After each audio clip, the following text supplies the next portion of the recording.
மன்னார் மதவாச்சி பிரதான வீதி முருங்கன் பகுதியில் நிறுத்தி வைக்கப்பட்டிருந்த காற்றாலை மின்கோபுர பாகங்களுடன் காணப்பட்ட பாரிய வாகனங்கள் இன்று அதிகாலை 2:30 மணியளவில் மக்களின் பாரிய எதிர்ப்புகளுக்கு மத்தியில் நூற்றுக்கணக்கான போலீசாரின் பாதுகாப்புடன் மன்னார் நகரை வந்தடைந்துள்ளது.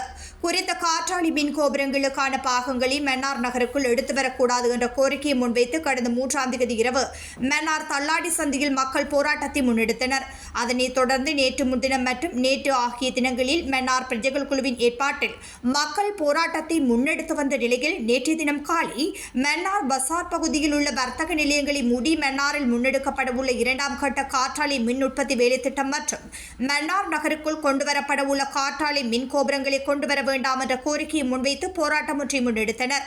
இந்நிலையில் மன்னார் மதவாச்சி பிரதான வீதி முருங்கன் பகுதியில் நிறுத்தி வைக்கப்பட்டுள்ள சுமார் 5க்கும் மேற்பட்ட காற்றாலை மின் கோபுரங்களுக்கான காற்றாலைகளை மன்னார் நகருக்குள் எடுத்து வர வேண்டாம் என்ற கோரிக்கையை முன்வைத்து மன்னார் தள்ளாடி பகுதியில் நேற்றிரவு மக்கள் கண்காணிப்பு போராட்டத்தை மேற்கொண்டனர். குறித்த பகுதியில் நின்ற மக்கள் அவ்விடத்திலிருந்து சென்ற நிலையில் இன்று அதிகாலை 2:30 மணியளவில் நூற்றுக்கணக்கான போலீசார் மற்றும் கலகமடக்கும் போலீசாரின் பாதுகாப்புடன் காற்றாலை மின் கோபுரங்களை ஏற்றிய வாகனம் மன்னாரை நோக்கி சென்றது.